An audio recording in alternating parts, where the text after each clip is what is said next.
Welcome to SP smart hybrid schooling system. बच्चे, आज हम लोग मेगा रिवीजन प्रोग्राम में class 11th chemistry full syllabus set D discuss करेंगे। और एक्चुअली में ये क्लास 11th 24 का जो बाई एनुअल पेपर हुआ है वही है। तो इसमें सबसे पहले हम लोग फर्स्ट क्वेश्चन देखेंगे। तो फर्स्ट क्वेश्चन में पूछा जा रहा है विच हैज़ मैक्सिमम मॉलिक्यूल्स। इसमें मैक्सिमम मॉलिक्यूल्स होंगे और 4 हमें ऑप्शन गिवन है। तो मॉलिक्यूल्स निकालने के लिए हमने फॉर्मूला पढ़ा है number of moles of molecules into Avogadro number. Mole को एवोगैड्रो नंबर से मल्टीप्लाई करना है। तो एवोगैड्रो नंबर जो है कांस्टेंट होता है 6.022 इंटू 10⁻23। तो कांस्टेंट से मल्टीप्लाई करने का मतलब है जिसका मोल्स ज़्यादा होगा उसके मॉलिक्यूल्स भी ज़्यादा होंगे। तो चारों में सबसे पहले हम लोग मोल्स निकाल लेंगे। तो फर्स्ट पार्ट में 15 litre hydrogen gas at STP दिया है। तो अगर हमें वॉल्यूम दिया हो गैस का एसटीपी पे लीटर में, तो इसे मोल निकालने के लिए हम लोग 22.4 से डिवाइड करेंगे। तो 15 लीटर में दिया हुआ है इसलिए 22.4 से डिवाइड करेंगे तो मोल आ जाएगा। तो ये सॉल्व होकर 0.669 आ रहा है। तो राउंड फिगर में 0.67 लिख रहा हूँ मैं। बी पार्ट में हमारे पास 5 लीटर नाइट्रोजन है। तो मोल ऑफ नाइट्रोजन निकालने के लिए वॉल्यूम को 22.4 से डिवाइड कर देंगे। तो ये हमारे पास 0.223 मोल आ रहा है। सी पार्ट में हमारे पास 0.5 ग्राम हाइड्रोजन गैस दिया है। तो मास दिया है, मास से मोल निकालने के लिए मोलर मास से डिवाइड करते हैं। तो 0.5 ग्राम में दिया है तो हाइड्रोजन का मोलर मास 2 होता है, डिवाइड कर देंगे तो 0.25 मोल आ जाएगा। डी पार्ट में हमारे पास 10 ग्राम ऑक्सीजन दिया है। तो मोल ऑफ ऑक्सीजन निकालने के लिए मास को मोलर मास, ऑक्सीजन का मोलर मास 32 होता है, इसे डिवाइड करेंगे तो 0.3125 मोल आ जाएगा। अब इस चारों में सबसे ज़्यादा देखो 0.67 है। तो सबसे ज़्यादा मॉलिक्यूल्स हमारे पास ए पार्ट में होगा, दैट इज़ 15 लीटर हाइड्रोजन के पास। सेकेंड क्वेश्चन अब हमारे पास है। सेकेंड क्वेश्चन में क्या पूछा गया है, according to Bohr's theory, Bohr atomic model के अकॉर्डिंग देखना है angular momentum of electron in fifth orbit. तो बोर एटॉमिक मॉडल में हमने पढ़ा है एंगुलर मोमेंटम का फॉर्मूला MVR इक्वल होता है NH/2π के। H जो है प्लैंक्स कांस्टेंट है और N जो है नंबर ऑफ ऑर्बिट्स है। फिफ्थ ऑर्बिट है तो N की वैल्यू 5 हो गया, 5 × H/2π। सारे ऑप्शन H/π के फॉर्म में दिया हुआ है। चारों ऑप्शन जो है हमारे पास H/π के फॉर्म में दिया है। तो इस 2 से इसको डिवाइड करते हैं तो 2.5 × H/π हो जाएगा। तो ये बी पार्ट में है तो बी पार्ट करेक्ट होगा। नेक्स्ट क्वेश्चन नंबर 3 है अब हमारे पास। क्वेश्चन नंबर 3 में क्या बोला जा रहा है, identify list stable ion amongst the following. सारे हमारे पास एनायन है और एनायन बनाने की टेंडेंसी सबसे ज़्यादा नॉन मेटल की होती है। तो बोरोन और कार्बन नॉन मेटल है, ये एनायन बना सकता है। मेटल के एनायन से इसकी स्टेबिलिटी ज़्यादा होगी। अब मेटल में हमारे पास लिथियम और बेरिलियम का एनायन है। तो ए पार्ट में हमारे पास लिथियम है, लिथियम का एटॉमिक नंबर 3, तो 1s2 2s1।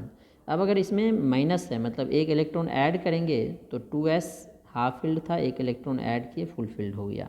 ठीक है। बेरिलियम का एटॉमिक नंबर 4 होता है तो इलेक्ट्रॉनिक कन्फिग्रेशन 1s2 2s2 होगा। अब इसमें अगर एनायन है माइनस है तो एक इलेक्ट्रॉन ऐड करेंगे तो 2s तो फुल फिल्ड है, इसमें ऐड नहीं होगा, 2p में ऐड करना पड़ेगा। और p में 1 इलेक्ट्रॉन आने से ना तो ये हाफ फिल्ड हो रहा है ना ये फुल फिल्ड हो रहा है, इसीलिए बेरिलियम माइनस की स्टेबिलिटी लिथियम माइनस से कम होगी। तो सबसे कम स्टेबल हो गया बेरिलियम माइनस। नेक्स्ट क्वेश्चन है which of the following angle correspond to sp2 hybridisation. sp2 सारे एंगल देखने से पता चल रहा है ये जो है हमारा sp2 हाइब्रिडाइजेशन ट्राइगोनल प्लेनर होता है अगर सेंट्रल एटम के पास लोन पेयर नहीं हो, और ट्राइगोनल प्लेनर में बॉन्ड एंगल 120 डिग्री होगा। क्वेश्चन नंबर 5 है हमारे पास, if water kept in an insulated vessel. Insulated का मतलब है हीट का एक्सचेंज सिस्टम और सराउंडिंग में नहीं हो रहा है। टेम्परेचर है -10 डिग्री सेल्सियस, सडनली फ्रीजेज, तुरंत फ्रीज हो गया। एंट्रोपी चेंज ऑफ सिस्टम, तो लिक्विड से सॉलिड बन रहा है फ्रीज होने से, तो लिक्विड से सॉलिड होने से डिग्री ऑफ रेंडमनेस डिक्रीज करेगा एंड इसीलिए एंट्रोपी डिक्रीज करेगी। तो ए पार्ट इसका करेक्ट होगा। क्वेश्चन नंबर 6 है which of the following is list likely to have a Lewis acid. कौन सा लुईस एसिड होने की, किसमें लुईस एसिड होने की टेंडेंसी सबसे कम है। तो OH माइनस देखो डोनेटेबल लोन पेयर इलेक्ट्रॉन है तो लुईस बेस, वाटर के पास भी डोनेटेबल लोन पेयर इलेक्ट्रॉन है लुईस बेस, अमोनिया के पास भी डोनेटेबल लोन पेयर इलेक्ट्रॉन है लुईस बेस, BF3 के पास बोरोन के पास ना तो लोन पेयर है और टोटल इलेक्ट्रॉन 6 ही है क्योंकि 3 बॉन्ड बनाया, तो इलेक्ट्रॉन डेफिशिएंट है, ये लुईस एसिड है। तो लुईस एसिड होने की सबसे ज़्यादा टेंडेंसी BF3 की है और इस तीनों की टेंडेंसी लुईस एसिड होने की नहीं है। तो ये तीनों इसका आंसर करेक्ट हो जाएगा। क्वेश्चन नंबर 7 है, in what manner increase of pressure will affect the following equilibrium. Reaction है nitrogen plus 3 hydrogen, reversible reaction होगा, 2NH3 गैस बन रहा है। तो हम लोग क्या कर रहे हैं, प्रेशर इंक्रीज कर रहे हैं। तो इसमें लीच एटेलियर प्रिंसिपल के अकॉर्डिंग देखेंगे। लीच एटेलियर प्रिंसिपल के अकॉर्डिंग अगर प्रेशर बढ़ाते हैं तो रिएक्शन उस डायरेक्शन में शिफ्ट करेगा जिधर नंबर ऑफ गैसियस मॉलिक्यूल्स कम होंगे।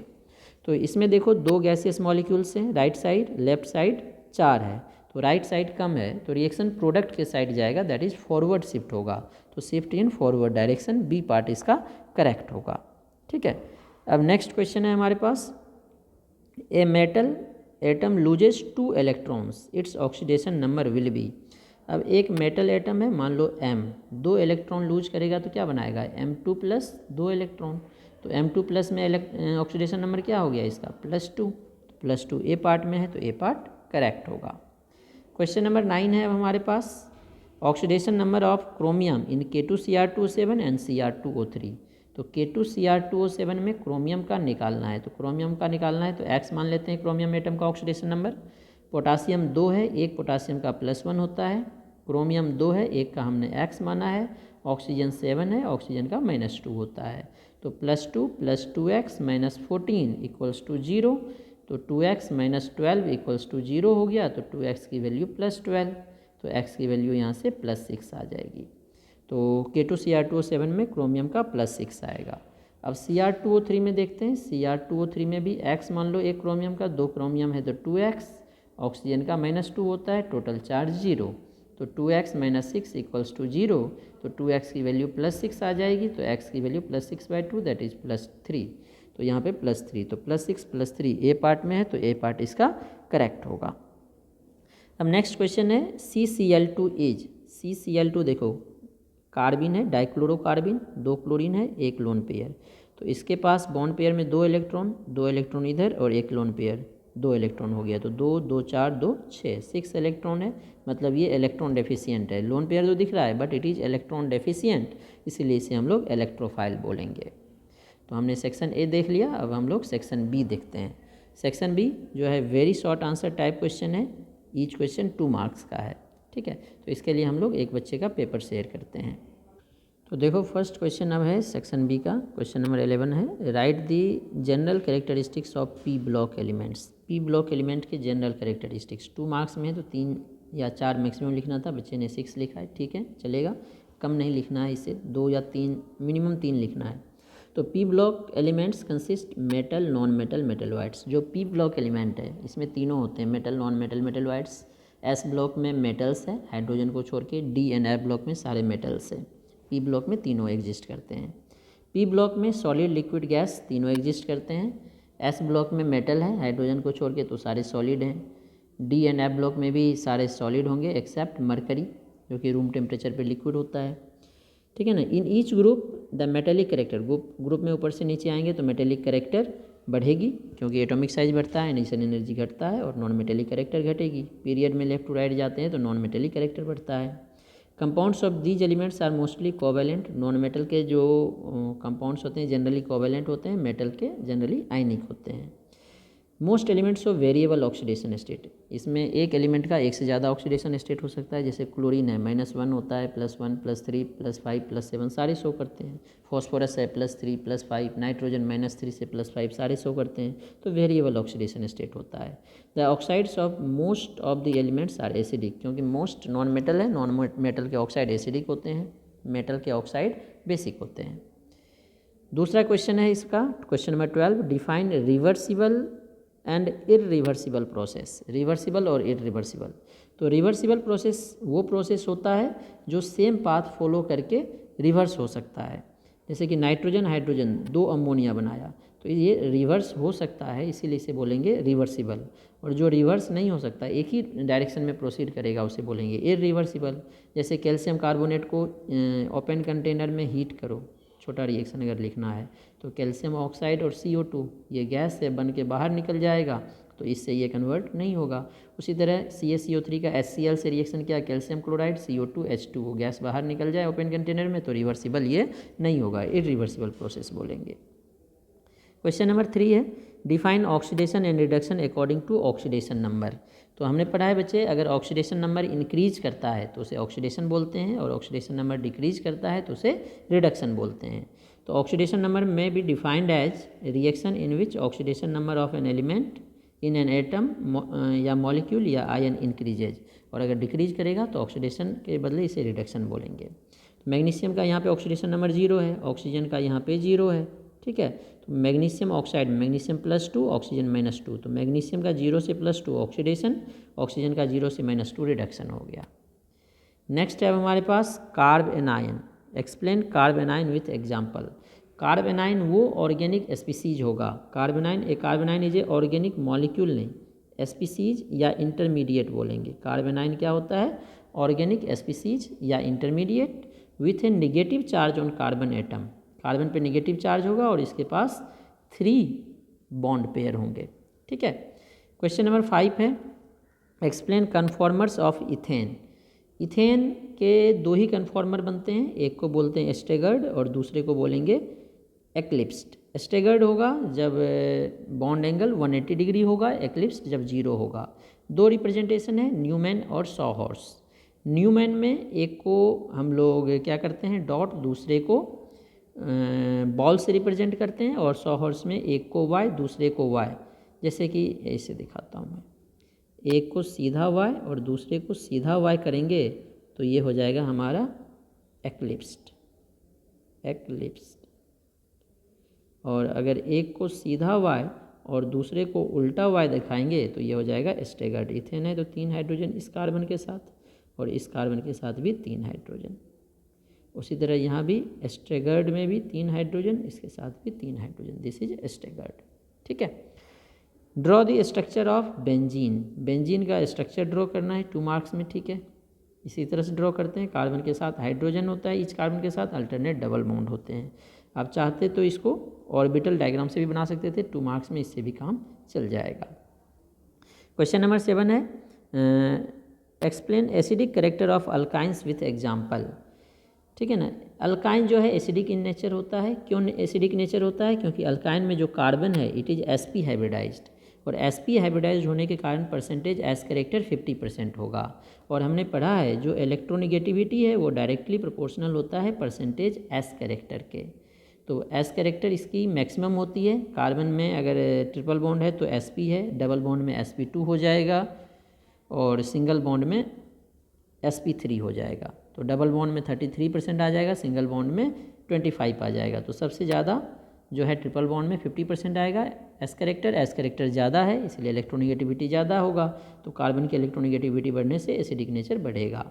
तो alkynes are more acidic than alkanes and alkenes because carbon atom in alkanes and alkenes are less s character, ठीक है। क्यों होगा ये हमने एक्सप्लेन कर दिया है। एग्जाम्पल अल्काइन का इथाइन का रिएक्शन सोडियम से करेंगे तो सोडियम एसिटिलाइट बनाता है और हाइड्रोजन गैस देगा, मतलब ये क्या होगा एसिड होगा, क्योंकि एसिड जो है एक्टिव मेटल के साथ हाइड्रोजन गैस देता है। नेक्स्ट क्वेश्चन नंबर 8 है explain briefly what is aromaticity. Aromaticity क्या है, एरोमेटिसिटी मतलब वो एक प्रोसेस हो गया कंपाउंड के एरोमेटिक होने का, मतलब जो कंपाउंड एरोमेटिक होगा वो हक्केल रूल को फॉलो करेगा और इस प्रोसेस को एरोमेटिसिटी बोलेंगे। और हक्केल रूल क्या है, कंपाउंड जो है साइक्लिक होना चाहिए, प्लेनर होना चाहिए, पाई इलेक्ट्रॉन डिलोकलाइज होना चाहिए, और डिलोकलाइज्ड पाई इलेक्ट्रॉन को किसके इक्वल करेंगे 4n+2 के इक्वल करेंगे, तो n की वैल्यू होल नंबर आना चाहिए 0 1 2 3, एग्जाम्पल के लिए बेंजीन, ठीक है। क्वेश्चन नंबर 9 है explain sulphonation of benzene. Sulphonation जब बेंजीन का रिएक्शन कंसनट्रेटेड सल्फ्यूरिक एसिड के साथ करें SO3 के प्रेजेंस में तो ये बेंजीन सल्फोनिक एसिड बनाएगा, this reaction is called sulphonation, ठीक है। नेक्स्ट सेक्शन सी है हमारे पास, शॉर्ट आंसर टाइप क्वेश्चन है।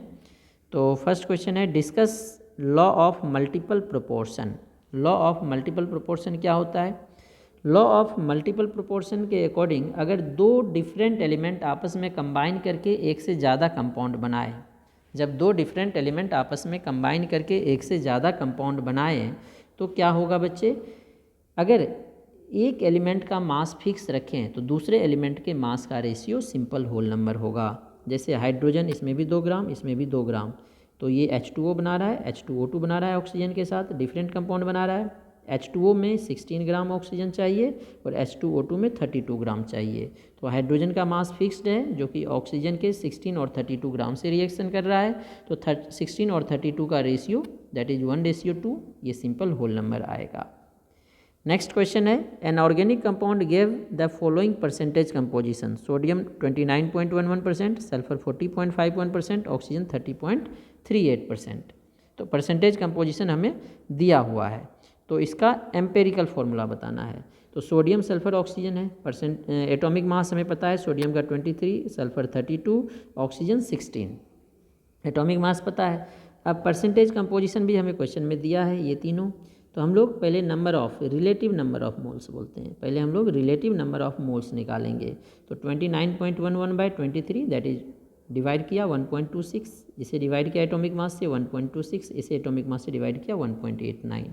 अब सिंपल रेशियो निकालेंगे। सिंपल रेशियो कैसे निकालेंगे, तीनों में जो सबसे छोटा है उससे तीनों को डिवाइड कर देंगे।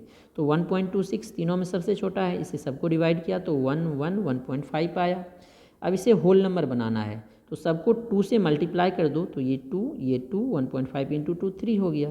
तो यहाँ से एम्पेरिकल फार्मूला हमारे पास आ जाएगा Na2S2O3, ये इसका एम्पेरिकल फार्मूला हो जाएगा। नेक्स्ट क्वेश्चन है अब हमारे पास, explain aufbau principle and Hund's rule. Aufbau principle के अकॉर्डिंग जो हमारा इलेक्ट्रॉन है किसी भी एटम में जो फिल करेंगे, सबसे पहले इलेक्ट्रॉन उस ऑर्बिट में जाएगा जिसकी मिनिमम एनर्जी होगी, and it is based on n+l rule. n+l rule क्या बोलता है, जिसके n+l की वैल्यू कम होगी उसकी एनर्जी कम होगी। जैसे 1s है, n+l, n की वैल्यू 1 है, l की वैल्यू 0 है, तो n+l क्या होगा इसका 1। 2s है, n की वैल्यू 2, l की वैल्यू 0, 2 हो गया, इससे ज़्यादा ये हो गया, तो पहले 1s में जाएगा फिर 2s में जाएगा। नेक्स्ट है Hund's rule of maximum spin multiplicity. Hund rule के अकॉर्डिंग हमारे पास जो सबसेल है उसमें जितने इलेक्ट्रॉन है वो पहले एक एक करके फिल होगा विथ पैरेलल स्पिन, उसके बाद पेयरिंग होगी उसकी with opposite spin.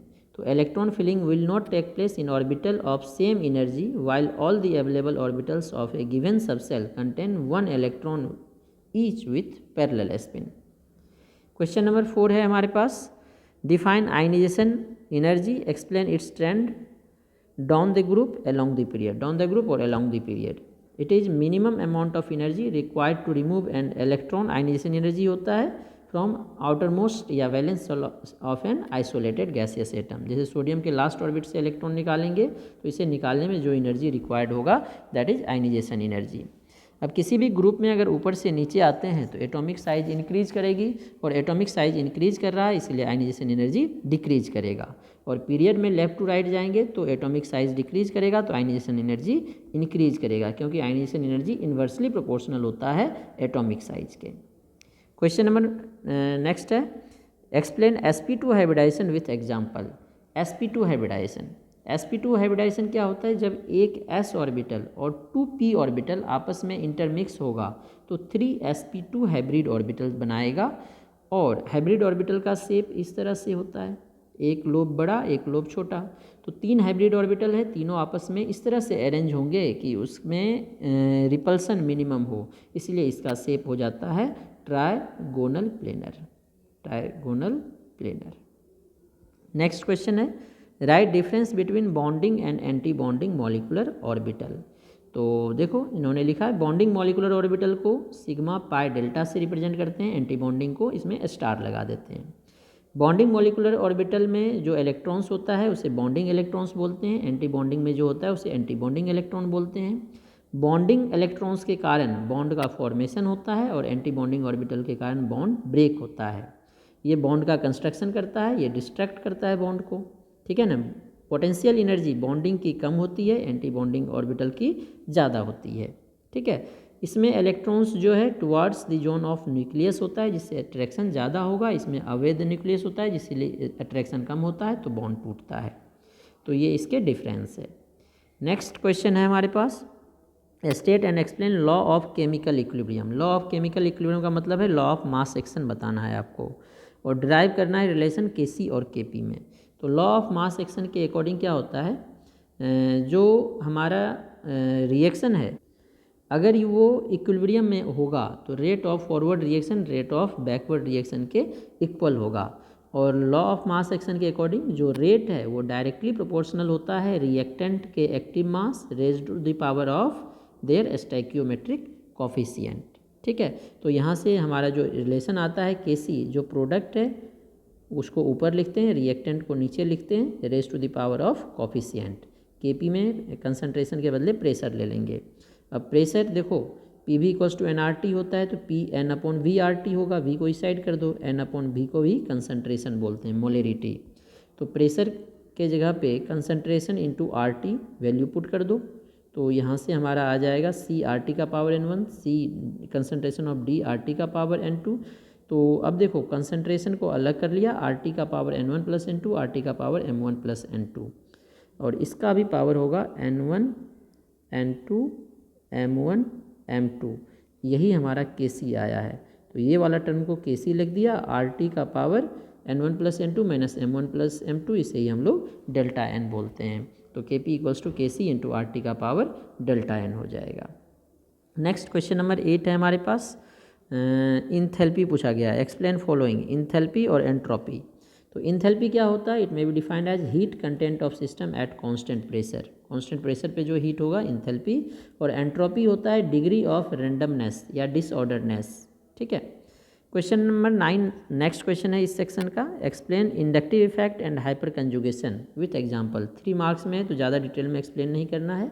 Inductive effect क्या होता है, डिस्प्लेसमेंट ऑफ इलेक्ट्रॉन पेयर, कौन सा, sigma bonded electron pair of carbon chain, sigma bonded नहीं तो 6 नहीं पढ़ लेना, sigma bonded electron pair of carbon chain due to difference in electronegativity. जैसे CH3 CH2 Cl है, क्लोरीन की इलेक्ट्रोनेगेटिविटी ज़्यादा है तो इस इलेक्ट्रॉन को अपनी तरफ खींचेगा, इस पे पार्सली निगेटिव, इस पे पार्सली पॉजिटिव। अब इसकी बढ़ गई तो इस इलेक्ट्रॉन को अपनी तरफ खींचेगा तो इस पे और पार्सली पॉजिटिव चार्ज आ जाएगा। 2 टाइप के होते हैं inductive effect, -I effect and +I effect. दूसरा है हाइपर कंजुगेशन, इसमें भी रेजोनेंस की तरह डीलोकलाइजेशन होता है, लेकिन रेजोनेंस में पाई इलेक्ट्रॉन का डीलोकलाइजेशन होता है, इसमें सिग्मा इलेक्ट्रॉन का होता है। तो delocalisation of conjugated sigma electron किसका होगा, CH बॉन्ड का। ठीक है, विथ पाई बॉन्ड या पॉजिटिव चार्ज या free radical is called hyper conjugation. Example दिया है, जैसे ये सिग्मा इलेक्ट्रॉन इधर शिफ्ट हो रहा है तो कंजुगेटिव स्ट्रक्चर बन रहा है, अगर ये वाला जाएगा तो ये बन जाएगा और नीचे वाला जाएगा तो ये बन जाएगा। नेक्स्ट सेक्शन डी है 5 मार्क्स वाले क्वेश्चन। सेक्शन डी में फर्स्ट क्वेश्चन है define and explain all quantum numbers. तो क्वांटम नंबर क्या है, set of 4 numbers required to define an electron completely in an atom are called quantum numbers. तो 3 quantum number जो है Schrödinger wave equation से आता है, प्रिंसिपल, एजुमिथल और मैग्नेटिक।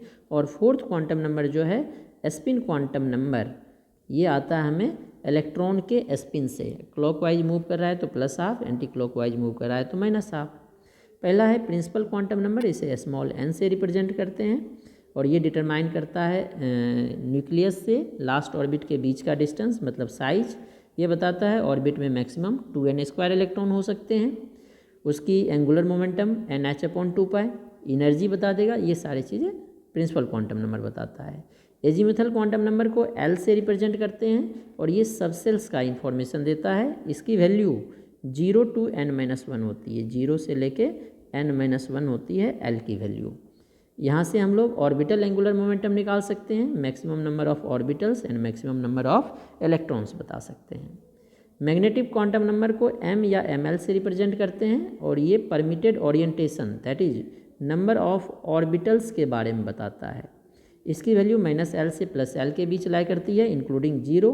ठीक है, तो यहाँ से नंबर ऑफ ऑर्बिटल्स कितने होंगे वो हमें पता चल जाता है, 2L + 1। स्पिन क्वांटम नंबर जो है इलेक्ट्रॉन के स्पिन से पता चलता है, इसकी वैल्यू +½ -½ होती है, क्लॉकवाइज होगा तो +½ एंटी क्लॉकवाइज होगा तो -½ ठीक है। इसी के ऑप्शन वाला क्वेश्चन है state and explain Heisenberg uncertainty principle. Heisenberg uncertainty principle के अकॉर्डिंग किसी भी मूविंग पार्टिकल लाइक इलेक्ट्रॉन का हम लोग पोजीशन और मोमेंटम हाई एक्यूरेसी के साथ साइमल्टेनियसली कैलकुलेट नहीं कर सकते हैं। तो वही लिखा, it states that it is impossible to determine simultaneously the exact position and exact momentum या वेलोसिटी ऑफ एन इलेक्ट्रॉन। तो इसके लिए इक्वेशन बताया था, delta X into delta P greater than equal to H by 4 pi. तो delta X uncertainty in position है, delta P uncertainty in momentum है। V के टर्म में निकालेंगे तो delta X delta V H by 4 pi M होगा, क्योंकि momentum जो है मास इंटू वेलोसिटी होता है। तो मोमेंटम में चेंज है तो मास चेंज नहीं होगा, वेलोसिटी चेंज होगा। ठीक है, और तो डेल्टा भी अनसर्टेनिटी इन वेलोसिटी हो गया, एच प्लैंक्स कांस्टेंट, एम जो है मास ऑफ पार्टिकल हो गया। अब ये 5 मार्क्स में है, इसीलिए इसकी सिग्निफिकेंस भी बताना होगा। ठीक है, नेक्स्ट सेकेंड क्वेश्चन है इसका लॉन्ग का, define law of thermodynamics derive mathematical equation. तो लॉ ऑफ थर्मोडायनेमिक्स कौन सा है, define the first law of thermodynamics. First law of thermodynamics है जो एनर्जी है यूनिवर्स का ये हमेशा कंजर्व होगा, energy of universe is conserve, it can neither created not destroy, ये ओनली वन फॉर्म से दूसरे फॉर्म में कन्वर्ट होता है। मान लेते हैं किसी सिस्टम का एनर्जी E1 है, इसमें हीट Q दिया और वर्क डन W किया, तो जो एनर्जी चेंज होकर सिस्टम हो गया दैट इज़ E2 हो गया उसकी इंटरनल एनर्जी। तो E2 क्या होगा, पहले E1 plus Q plus W, तो E2 minus E1 Q plus W, तो delta E Q plus W हो गया। अब नेक्स्ट है हमारे पास define heat capacity derive relationship between Cp and Cv। तो हीट कैपेसिटी क्या होता है, किसी भी हीट कैपेसिटी पूछा है तो हीट कैपेसिटी के लिए हम लोग सिंपल बोल देंगे, इट इज़ रिक्वायर्ड एनर्जी, या इसे डिफाइन कर सकते हैं, it is defined as amount of energy or amount of heat energy required to raise the temperature of system by 1 degree. यहाँ पे इन्होंने स्पेसिफिक हीट कैपेसिटी बोल दिया है। हीट कैपेसिटी में दो तरह से हम लोग एक्सप्लेन करते हैं, मोलर हीट कैपेसिटी और specific heat capacity. Specific heat capacity बोलते हैं quantity of heat required to raise the temperature of 1 gram system by 1 degree, और मोलर हीट कैपेसिटी रहेगा quantity of heat required to raise the temperature of 1 mole substance by 1 degree. ठीक है, तो specific heat capacity हो जाएगा joule पर ग्राम पर kelvin, molar रहेगा तो जूल पर मोल पर केल्विन हो जाएगा। तो यहाँ पे स्पेसिफिक है लिखा है तो जूल पर ग्राम पर केल्विन। हमें रिलेशन बताना है Cp एंड Cv में। तो देखो Qv Cv, Qv का मतलब है कांस्टेंट वॉल्यूम पे हीट, और कांस्टेंट वॉल्यूम पे हीट को बोलते हैं change in internal energy, delta U या डेल्टा E। ठीक है, तो डेल्टा U होता है Cv डेल्टा T, वैसे होता है NCV डेल्टा T। लेकिन अगर हम लोग नंबर ऑफ मोल्स 1 ले लें तो N 1 मोल ले लें तो क्या हो जाएगा, डेल्टा U या डेल्टा पर ही लिख लो, डेल्टा U इक्वल्स टू जो पहले लिखा था Cv डेल्टा T। ठीक है, यहाँ पे भी जो Qv है that is delta H, Qp delta H ये होता है NCp डेल्टा T, और अगर N की वैल्यू 1 मोल ले लें तो डेल्टा H हो जाएगा Cp डेल्टा T, और H U प्लस पी भी या delta H equals to delta U plus P delta V लिखते हैं या डेल्टा RT लिखते हैं। तो delta H delta U plus R delta T, क्योंकि R तो कांस्टेंट है, तो delta H minus delta U R delta T। तो डेल्टा H का वैल्यू यहाँ से हमने देखा है Cp डेल्टा T, और डेल्टा U का Cv डेल्टा T।